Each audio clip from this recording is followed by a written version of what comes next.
brought to you by Palvi Agrico. आता शेतीसाठी जे काही लागणार ते घरपोच मिळणार, तेही मोबाईलच्या एका क्लिकवर. चला आपण एक प्रयोग करूया. तुमच्यापैकी कोणीतरी आता भरत गोगावलेना फोन करून बघा, बघूया उचलतात का. चला एक प्रयोग होऊन जाऊ दे. आता सगळेजण म्हणतायत. खासदार निधी आम्हाला अजून तरी या ठिकाणी पाहायला मिळालेला नाहीये आणि महाडची जनता ही निश्चितपणे त्यांच्यावर प्रचंड मोठ्या नाराजीमध्ये आहे. आमदार अजित पवार काही बोलू द्या, तटकरे साहेबांनी जरी आम्हाला निधी दिला नाही तरी आमचे आमदार साहेब आहेत ना, ते आम्हाला प्रत्येक कामाचा निधी हा कुठून ना कुठून तरी आणून देतातच. काय माहितीये का, ह्या विकासाच्या मुद्द्यावर ज्यावेळेला आम्ही सामोरं जातोय, विरोधकांकडे एकही मुद्दा नाही. 25 वर्ष सत्ता उपभोगून सुद्धा एकनाथ साहेबांचं आणि भरत शेटगोगाल्यांचं हे मैत्रीचं नातं खूप जुनं आहे. परंतु आमच्याकडे आम्ही एकटे पडून सुद्धा एकटा बासवालं गाणं आमच्यासाठीच लावलंय असं आम्हाला वाटायला लागलंय. कोकणामधनं आम्ही हळूहळू मुंबईच्या दिशेने जात आहोत आणि आता चिपळूणमधनं आम्ही आलेलो आहोत महाडमध्ये. इथे तर आणखीनच इंटरेस्टिंग लढत आहे या स्थानिक स्वराज्य संस्थांच्या निवडणुकांची, कारण की इकडे दुरंगी तिरंगी नाही तर पंचरंगी लढत होत आहे. पण याच्यामध्ये सगळ्यात प्रमुख आकर्षण ठरत आहे ते म्हणजे की रायगड जिल्ह्यातलाच वाद जो आपल्याला शिवसेना आणि राष्ट्रवादी काँग्रेसमध्ये पाहायला मिळतो, तोच काहीसा वाद इथे सुद्धा आपल्याला या नगर परिषदांच्या निवडणुकांमध्ये पाहायला मिळतो. आणि म्हणूनच आज आम्ही आलेलो आहोत महाडमधल्या भरत गोगावले यांच्या या कार्यालयामध्ये, की जिकडे त्यांचे सगळे शिवसैनिक सुद्धा आपल्या सोबत आहेत. ते सुद्धा इकडे ताकद झोकून लावत आहेत. आणि इथे मी मगाशी जसं म्हटलं की ही लढत फक्त राष्ट्रवादी विरुद्ध शिवसेना अशी नाहीये, तर इथे बातम्याच अशा झालेल्या आहेत ज्या मी स्थानिक पेपरमध्ये सुद्धा वाचलेल्या आहेत की इथे युतीने शिवसेनेला एकटं पाडलेलं आहे. म्हणजे भाजप आणि राष्ट्रवादी काँग्रेस एकत्र आलेली आहे आणि त्यांनी शिवसेनेला एकटं पाडलेलं आहे. तर आता त्यांच्याकडनं समजून घेऊया की त्यांना एकटं वाटतंय का. मला पहिले सांगा, तुम्हाला असं वाटतंय का की तुम्हाला एकटं इकडे पाडलं गेलंय? नाही, मुळातच एकटं पाडण्याचा विषयच नाहीये. कारण का ह्या ज्या काय आम्ही निवडणुकींना सामोरं जातोय ते निश्चितपणे आदरणीय उपमुख्यमंत्री एकनाथजी शिंदे साहेब आणि मग आमचे नेते या महाराष्ट्र राज्याचे मंत्री सन्माननीय भरत शेट गोगावले यांच्या नेतृत्वाखाली आम्ही या सर्व निवडणुकांना सामोरं जातोय. त्यामुळे त्यांचा असलेला प्रत्येक शिवसैनिकाला आधार, त्यामुळे एकटा हा विषय मुळातच नाही आहे. कारण का आता शेवटला आपल्याला माहिती आहे पक्षीय समीकरणं सातत्याने बदलतच असतात. तर ठीक आहे, युतीमध्ये जरी असलो तरी ह्यावेळेला जनतेने निश्चितपणे ठरवलेलं आहे की येणाऱ्या ह्या निवडणुकीमध्ये शिवसेनेला निर्विवाद या ठिकाणी यश हे निश्चितपणे मंत्री महोदय गोगावले साहेबांच्या नेतृत्वाखाली या ठिकाणी मिळणारच आहे. त्यामुळे एकटं वगैरे काय नाही, पण आमदार साहेबांनी देखील मंत्री महोदयांनी देखील एक वेगळी ताकद या मतदारसंघामध्ये फार मोठ्या प्रमाणात उभी केलेली आहे. निश्चितपणे येणाऱ्या 3 तारखेला त्याचा प्रत्यय संपूर्ण महाडकर त्यांच्या मताधिक्याने या ठिकाणी दाखवून देणारच आहेत निश्चितपणे. तुमच्यापैकी कोण उमेदवार आहे? तुम्ही दोघेही उमेदवार आहात. तर आता मी तुमच्याकडे येते. तुम्ही जेव्हा प्रचाराला जाता त्यावेळेला मग तुम्हाला भाजप आणि राष्ट्रवादीच्या विरोधात प्रचार करावाच लागत असेल, खास करून राष्ट्रवादी, कारण त्यांचे जास्त जागा लढतायत ते. तर मग काय लोक याबद्दल काही संभ्रमावस्थेत पडतात का, अरे तुम्ही राज्यात एकत्र खाली विरोधात? हा, संभ्रमात असं नाही पडत आहेत, कारण आता लोकांना दिसतं आहे की आम्ही सुद्धा प्रयत्न केला होता भाजपसोबत. आमचे नामदार भरत शेट गोगावले साहेबांनी प्रयत्न केला होता. त्यांना ज्या सीट दिल्यात त्यांनी आपण पण त्यांच्याकडनं प्रयत्न केला होता की आपल्याकडनं पण त्यांना तेवढंच होईल. पण असं काही आहे की लोकांच्या मनात नैसर्गिक रित्या जी युती होती ती शिवसेनेसोबत भाजपची होती, चालत आलेली होती. आणि आता राष्ट्रवादीसोबत युती झाली आहे, तर लोकांच्या मनात आहे की नाही, म्हणून ही युती बरोबर झालेली नाही. तुम्हाला ते लागलंय का असं, की असं कसं केलं भाजपने? तुम्ही नॅचरल, फडणवीस सांगतात की हा आमचा नैसर्गिक मित्र पक्ष आहे शिवसेना, आणि तो उलट प्रॅक्टिकल आहे. लागण्याचा विषय मी मगाशीच म्हटल्याप्रमाणे की ठीक आहे, जरी आम्ही वरती एकत्र असलो तरी आज त्यांचे जे काही वरिष्ठांनी काही आदेश दिले असतील किंवा स्थानिक लेवलचे काही आदेश असतील ते वेगळे असू शकतात. त्यामुळे चिंता आणि काळजी करण्याचं निश्चितपणे कारण नाही आहे. कारण का मंत्री महोदय, आम्ही जी काही निवडणुकीला सामोरं जातोय हे खरं म्हणजे विकास कामांच्या माध्यमातून सामोरं जातोय. कारण का ह्या महाड शहरामध्ये, या महाड नगरपालिकेच्या इतिहासामध्ये 350 कोटी रुपयाचा निधी जो मंत्री भरत गोगावले साहेबांच्या माध्यमातून या ठिकाणी आलेला आहे आणि त्याची कामे देखील सुरू आहेत. मग त्याच्यामध्ये प्रामुख्याने आमचं खऱ्या अर्थाने आमच्या महिलांशी निगडीत असणारं पाण्याचा विषय असेल, म्हणजे आमची जी काही वॉटर लाईन आहे त्याचं 65 कोटीचं काम चालू आहे. त्याचबरोबर अत्यंत जिव्हाळ्याचा प्रश्न तो म्हणजे महाड शहरामध्ये सातत्याने पूर यायचा, तो देखील एकनाथ शिंदे साहेबांच्या माध्यमातून आणि मंत्री भरत गोगावले साहेबांच्या पाठपुराव्याने आम्हाला यश निश्चितपणे या ठिकाणी आलेलं आहे. गेले 3 वर्ष फार मोठ्या प्रमाणात पाऊस होऊन देखील या ठिकाणी पूर अजिबात आलेला नाही. आमचा व्यापारी वर्ग 2021ला फार मोठ्या अडचणीत आला होता, पण आता तो अतिशय सुखावलेला आहे. या सगळ्या नैसर्गिक संकटांचा तुम्ही ज्यावेळेला उल्लेख करताय त्यावेळेला जसं आमदार निधी स्वाभाविकपणे येणार, तुमच्याच पक्षातले आहेत, मंत्री पण झाले आहेत, सत्ताधारी आहेत, पण खासदार निधी येतो का? नाही, खासदार निधी आम्हाला अजून तरी या ठिकाणी पाहायला मिळालेला नाहीये. रायगडला देत नाहीत. रायगडचे म्हणजे खासदार झालेले आहेत सुनील तटकरे, एकमेव खासदार राष्ट्रवादी काँग्रेस. हो, ते खासदार जरी रायगडचे असले तरी आमच्या म्हणजे आम्हाला जे पाहतोय आम्ही, तर त्यांचा विकास साधारणतः दिसताना दिसतो तो रोह्यामध्ये. हा, महाड वगैरे हे त्यांच्या मतदारसंघात येत जरी असलं तरी विकासाच्या कामांपासून त्यांना कुठलंही काही त्यांना घेणं देणं पडलेलं असं आम्हाला तरी वाटत नाही. अजूनही विचारते, तुम्हाला पण असंच दिसतं इथे निधी काही येत नाहीये राष्ट्रवादीकडनं? राष्ट्रवादीकडनं तर आता आमच्या महाड तालुक्यामध्ये सुद्धा अजून काही त्यांच्याकडून तरी काय आलेलं नाहीये, पण आमच्या मंत्री भरत गोगावले यांच्याकडनं म्हणजे प्रचंड प्रमाणामध्ये निधी आणि आतापर्यंत आमच्या वॉर्डमध्ये सुद्धा आणि पूर्ण महाड तालुक्यात सुद्धा भरपूर असं त्यांनी काम केलंय. त्यामुळे आम्हाला सुद्धा वाटत नाही की त्यांच्या खासदार निधीतून काय इकडे आलेलं आहे. तुमच्या म्हणजे भरत गोगावलेंच्याच विरोधात स्नेहल जगतापांनी निवडणूक लढवलेली होती आणि त्यांना राष्ट्रवादी काँग्रेसमध्ये खेचून आणण्यात आलं आणि आता ते पण ताकद लावतायत. या सगळ्या गोष्टीचे कसे परिणाम होत आहेत जमिनीवर? म्हणजे समजलं नाही, परत बोला. आता मुळातच आपण अतिशय चांगला आणि महत्वाचा मुद्दा घेतलाय. या ठिकाणी स्नेहल जगताप मॅडम ज्या आहेत, आपण जर यांची राजकीय पार्श्वभूमी पाहिलीत तर निश्चितपणे त्यांच्या राजकीय जीवनातील सुरुवात ही ज्या पक्षातून झाली त्यानंतरच्या कालावधीमध्ये त्यांनी विविध पक्षांमध्ये पक्षांतर केलेलं आहे आणि महाडची जनता ही निश्चितपणे त्यांच्यावर प्रचंड मोठ्या नाराजीमध्ये आहे. आणि महाड शहरातल्या जनतेने यावेळेला ठरवलंय आम्हाला या ठिकाणी काम करणारा नेता पाहिजे, आश्वासित आम्हाला करणारा नेता पाहिजे, जो खरं आमच्या हाकेला धावून येणारा हा नेता पाहिजे. आणि म्हणून त्यांनी ठरवलंय मंत्री भरत गोगावलेंच्या मार्गदर्शनाखाली या ज्या शहरामध्ये जे काही 21 उमेदवार शिवसेनेच्या धनुष्यबाणावर जे लढत आहेत त्यांचे या ठिकाणी विजयी हे निश्चितपणे महाडकरांनी ठरवलेलं आहे. येणाऱ्या 2 तारखेची ते वाट पाहत आहेत आणि 3 तारखेला निश्चितपणे त्या विजयाचा जल्लोष हा मंत्री भरत गोगावले साहेबांच्या बरोबर या ठिकाणी सर्वच उमेदवार हे करतील. यांनाही विचारते, यांनी एक बॅनर पकडलेले महाराष्ट्राच्या राजकारणातील वाघ बाळासाहेब ठाकरे आणि आनंद दिघेंचा फोटो आहे त्याच्यामध्ये. पण का असं वाटतं इथे एवढी पंचरंगी लढत आहे, तुम्हालाच का निवडून द्यावं? कारण की आमदार साहेबांनी भरपूर इथं भरघोस कामं केलेली आहेत आणि गोरगरिबापर्यंत आमदार साहेब हे पोहोचत असतात. म्हणजे लहान मुलापर्यंत भरत शेठ हे नाव मनात ठोसून पोचलंय. मी कामं केली आहेत, पण आता जो निधी लागेल, अजित पवार काय म्हणतात ऐकलं असेल, आम्हाला निवडून दिलं तरच निधी मिळणार. तर ते काही बोलू द्या ना, आमचं अजित पवार काही बोलू द्या, सत्ता भरत शेठ हे नाव अख्ख्या रायगड जिल्ह्यात गाजून सोडलेलं आहे. तुम्ही काय म्हणालात, परत बोला. बॉस वरती आहेत ना एकनाथ शिंदे.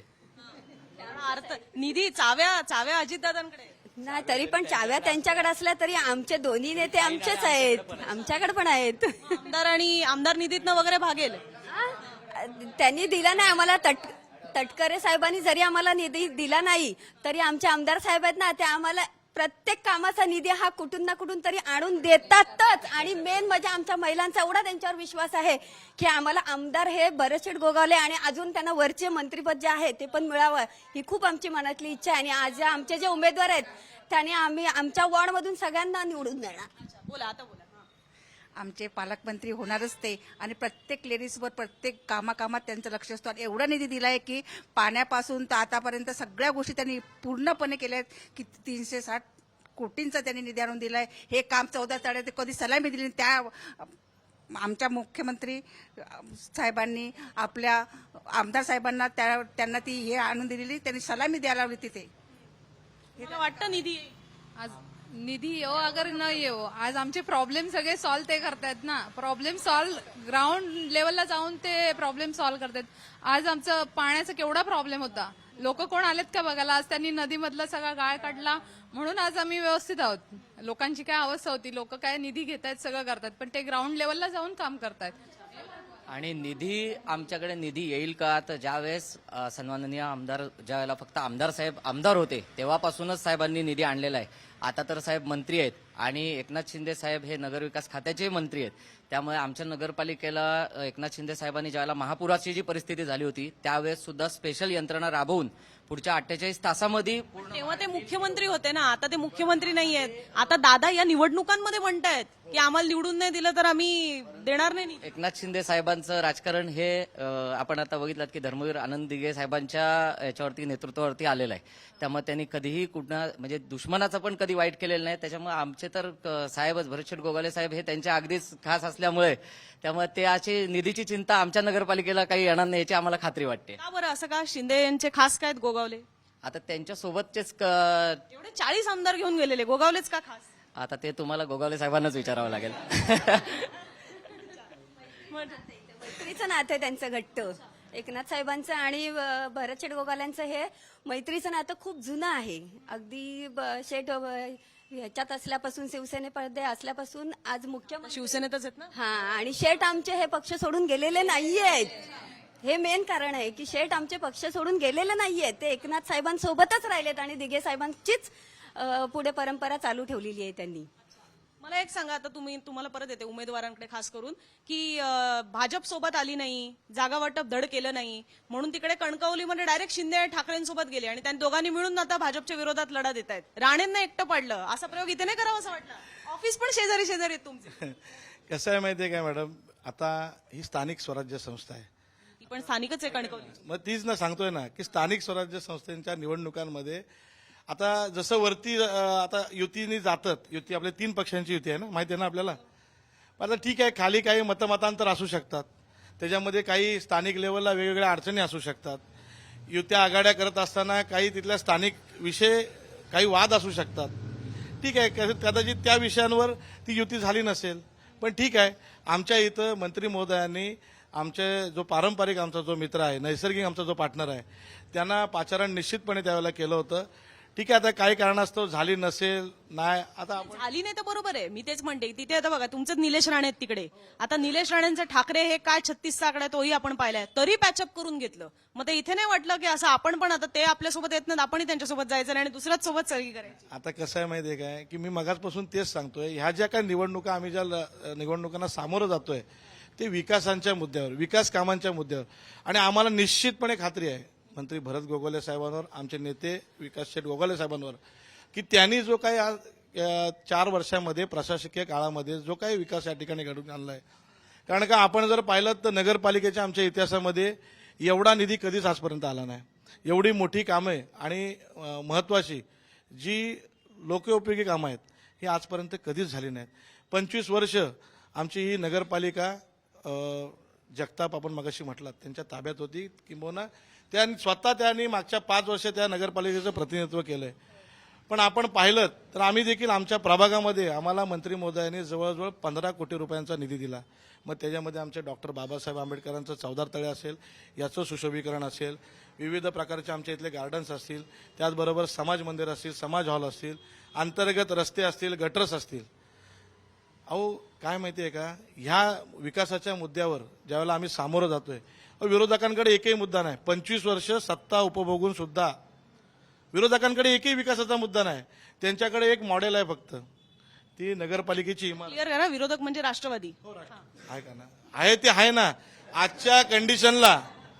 जे तुमचे शिंदे दिसल्यानं आम्हाला विरोधक ठाकरे दिसतात ना बाय डिफॉल्ट. ठीक आहे ना, बघा कसं आहे माहिती आहे काय, तो आता वरिष्ठांचा विषय आहे. वरिष्ठ जे काय ठरवतील ते आम्ही खाली तयार इम्प्लिमेंट करणार आहोत त्याचं. आणि कसं आहे माहिती आहे काय की त्या विषयामध्ये आम्ही जाण्यापेक्षा मोठ्या विषयांमध्ये आम्ही ग्राउंडला आहोत. आम्हाला ग्राउंडला जे काही आदेश येतील आमच्या वरिष्ठांकडनं आम्ही निश्चितपणे ते पाळणार आहोत आदेश. तुम्हाला काय वाटतं महापालिका निवडणूक म्हणजे अजून पुढच्या सुद्धा सगळ्या निवडणुका व्हायच्या आहेत, भरोसा आहे? भरोसा आहे तुम्हाला? स्वबळावरच जायचंय की परत करायचंय युतीवर विश्वास? की तो वरिष्ठांचा निर्णय आहे. आमच्या पक्षाचे मुख्य नेते एकनाथजी शिंदे साहेब आणि मग त्याबरोबर आमचे जे काही शिवसेनेचे सर्व नेते आहेत ते निश्चितपणे येणाऱ्या काळामध्ये ठरवतील. ते जो ज्या पद्धतीने सांगतील त्या पद्धतीने खाली तयारी होईल. आम्ही कसं आहे, आता आम्ही निवडणुकांनिमित्त इथे ग्राउंडवर आलेलो तर आम्हाला समजून घ्यायचं जे राज्य पातळीवर सुद्धा विषय तापतायत. असं बऱ्याचदा म्हटलं जातं की शिवसेनेच्या मंत्र्यांसोबत बरोबर वागणूक दिली जात नाही, राष्ट्रवादीकडनं निधी दिला जात नाही. हा तर एक फॅक्टर झालाच, पण आता फोडाफोडीचं राजकारण सुद्धा सुरू झालेलं आहे, तर त्याचे सुद्धा इथे कुठे झळ बसते का? इकडे इन्कमिंग सगळं आमच्याकडेच आहे, जोर आमच्याकडेच आहे सगळा. आज जर आपण पाहिलं, आज जर पुढे मगाशी बोललात नाही, हा. तुम्ही जर इथल्या लोकांचे फेसबुक आणि जसं तुम्ही मगाशी म्हटलात की आम्ही हिस्ट्री चेक करतो, तुम्ही इथली हिस्ट्री जर चेक केलीत तर ज्या वेळेला इथे 25 प्रयोग शिवसेनेत प्रवेश होत आहेत त्यावेळेला चुकून एखाद दुसरा धरून बांधून तिकडे प्रवेश करावून दाखवायला लागतोय, अशी परिस्थिती आमदार भरतशेठ गोगावलेंच्यामुळे इथं निर्माण झालेली आहे. म्हणजे आता उमेदवार सोडल्यास फिरायला माणसं नाहीत अशी परिस्थिती आज आम्ही पाहिलं ना की मंत्र्यांना बहिष्कार टाकावा लागला मैत्रिमंडळाच्या बैठकीवर. एवढं तापलंय शिवसेना आणि राष्ट्रवादी भाजपमध्ये. हो ते तर आता ते जसं सिद्धेश दादांनी म्हटलं तसं ते प्रश्न आहे की मग इथे मग म्हणून तर मुद्दा आहे की इथे तुमच्या बरोबर असे होत नाही म्हणून तर इथे एकटं पाडलं जातं याची जास्त हेडलाईन होते ना. परंतु आमच्याकडे आम्ही एकटे पडून सुद्धा एकटा बासवालं गाणं आमच्यासाठीच लावलंय असं आम्हाला वाटायला लागलंय. एकच शेड भरत शेड म्हटलं. का बरं एवढा का भरोसा आहे विश्वास त्यांच्यावरती, कारण की ते लहानापासून कोणी अगदी लहान कार्यकर्ता असला तरी ते एवढे सपोर्टिव्ह आहेत आणि प्रत्येक गोष्टीचे एवढे विचार करतात सगळ्यांचा, सगळ्या कार्यकर्त्यांचा वगैरे. त्यामुळे 100% काही झालं तरी इथं फक्त गोगावले पॅटर्न चालणार, या व्यतिरिक्त काही नाही. आमचे भरत शेठ आहेत ते गरिबांचे शेठ आहेत. ते सगळेच जण म्हणत असतात की आमचे हे ते लोकांचा आम्हालाच पाठिंबा आहे. जे ह्या गोष्टी झालेल्या आहेत, जे आम्ही बोलतोय आतापर्यंत जेवढे सगळेजण बोलले आहेत मंत्री भरत गोगावले साहेबांवरती, त्यांनी आतापर्यंत ग्राउंड लेवलला जी कामं केली आहेत म्हणजे आमच्या साध्या कार्यकर्त्यांना सुद्धा त्यांनी जपलेलं आहे. त्यामुळे आम्ही त्यांचं नाव घेतो. मग असं उद्या राष्ट्रवादीवाले पण म्हणतील ना आम्हाला पण निधी भरपूर येतो असं तेही म्हणतील ना. त्यांनी जे महाड शहरामध्ये केलेली कामं दाखवावी आणि आम्ही आमची कामं दाखवतो. म्हणजे मंत्री भरत गोगावले साहेबांच्या बाबतीत किंवा आमचे सिद्धेदादा पाटेकर आहेत त्यांच्या गोष्टीच्या बाबतीत ते रात्री त्यांना 3 वाजता जरी आमच्या शेटनं जरी फोन केला किंवा आमच्या जे सिद्धेदादा पाटेकर उभे आहेत किंवा पूजाताई यांना रात्री 3 वाजता जरी फोन केला ना आम्ही, तरी ते ग्राउंड लेवलला आम्हाला येऊन विचारतात की बाबा तुमचा ऍक्च्युअली प्रॉब्लेम काय आहे. चला आपण एक प्रयोग करूया. तुमच्यापैकी कोणीतरी आता भरत गोगावलेना फोन करून बघूया उचलतात का. चला एक प्रयोग होऊन जाऊ दे. आता सगळेजण म्हणतायत. हा प्रत्येकाच्या घरी जाणं, सुखात दुःखात काही प्रॉब्लेम असू दे, एक कॉल प्रॉब्लेम सॉल्व. जसं आम्ही शेटना बोलतो तसे आमचे सिद्धेशदा पण आहेत. रात्री तुमचं हे होईपर्यंत एक उदाहरण तुम्हाला सांगतो. आता कदाचित ते बिझी कशात असले तर उचललं नाही तर कोइन्सिडन्स वाटायला नको म्हणून आम्ही एक दिवशी असंच एका विषयाच्या संदर्भात बसलो होतो आणि सिद्धेश दादांना असंच म्हटलं. रात्री 2:45 वाजता आम्ही गप्पा मारत बसलो होतो घरी त्यांच्या, आणि त्यांना आम्ही म्हटलं की असं आहे तर एक काम आहे शेटकडे, तर आपण उद्या फक्त जरा तुम्ही तुमचा फोन झाला की शेटला सांगा. तर उद्या का तर फोन लावला आणि रात्री 2:45 वाजता मंत्री महोदय अलिबागला त्याला रेस्ट हाऊसला झोपलेले होते. ते म्हणजे रॅली काही सभा करून गेलेले होते आणि 2:45 वाजता त्यांनी फोनवरती उचलून त्यांनी म्हटलं, समोरून उत्तर दिलं की येस आपल्या बाजूने हे बरोबर आहे म्हणून. हे एखादा कार्यकर्ता फोन लावतो ना, मंत्री फोन उचलतात ही मोठी गोष्ट नाही आहे मॅडम. कॉन्फिडन्स कार्यकर्त्याला आहे की आपला फोन उचलणार. हे भरत शेठच्या बाबतीत तुम्हाला 100 पैकी 90 जण जर आता तुम्ही ओपिनियन पोल घेतलात महाडमध्ये घ्या. फोन लागला म्हणजे काय, हे बघा ना स्क्रीनवर दाखवा ना. हे बघा हे कोण आहेत, बाईट देत आहेत ते पण तिकडे. हॅलो ऐका ना राजूभाई. हा नाही काय झालंय, आमची पण बाईट चालू आहे. ते म्हटले हॅलो आमची पण बाईट चालू आहे. ते म्हटले तुमच्या मंत्री महोदयांना फोन लावा, ते पहिल्या ह्याच्यामध्ये कॉल उचलतात का बघा. मग त्यांना दाखवलं आम्ही लावून. हा ते आता इथं चालू आहे. मुंबई तक वाले आलेत सगळे. प्रयोग यशस्वी ठरलेला आहे.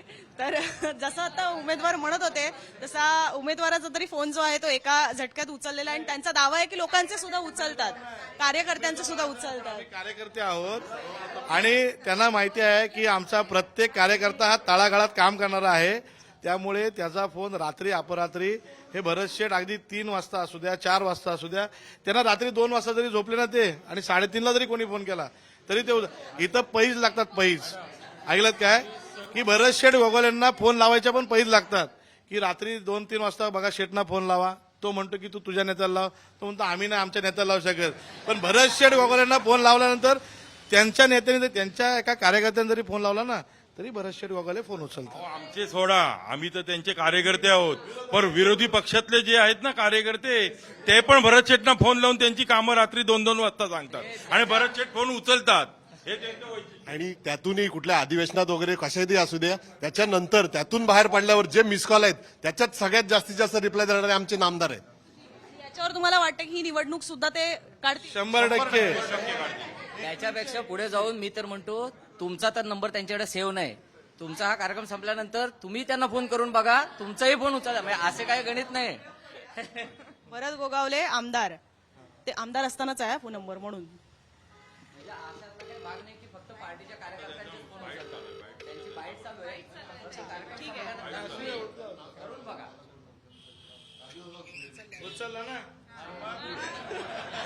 तर फोन उचललेला आहे भरत गोगावले यांच्या नंबरवरनं. जसं ते सांगतात की तिकडे प्रेस कॉन्फरन्स सुरू आहे म्हणून कदाचित तो दुसऱ्याकडनं उचललेला असावा, पण हा त्यांचा पर्सनल नंबर आहे जो मी पण आता डायल केला, त्यांनीही डायल केला आणि तो उचलण्यात आलेला आहे. आणि हाच त्यांचा कॉन्फिडन्स आहे की अशाच पद्धतीने ते कायम अवेलेबल असतात, उपलब्धता त्यांची कायम असते, काम करतात, रात्री अपरात्री सुद्धा करतात. आणि याच जोरावर पंचरंगी लढत असली तरी सुद्धा आम्हीच जिंकू, आमचेच मित्रपक्ष आमच्या विरोधात असले तरी आम्हीच जिंकू, हा त्यांना विश्वास आहे. त्यांच्या मित्रपक्षांकडे म्हणजे राज्य पातळीवरच्या मित्रपक्षांकडे सुद्धा आपल्याला जायचं आहे, जे इथले सध्याचे त्यांचे विरोधक आहेत, त्यांच्याशी बोलण्याचा आपला प्रयत्न असणार आहे. महाडच्या या रंगतीबद्दल, लढतीबद्दल तुम्हाला काय वाटतं? तुम्ही सुद्धा तुमच्या प्रतिक्रिया कॉमेंट बॉक्समधून आमच्यापर्यंत जरूर पोहोचवा. तुर्तास आता इथेच थांबतोय. कॅमेरामॅन राकेश साळसकर सह मी अनुजा, मुंबई तक, रायगड.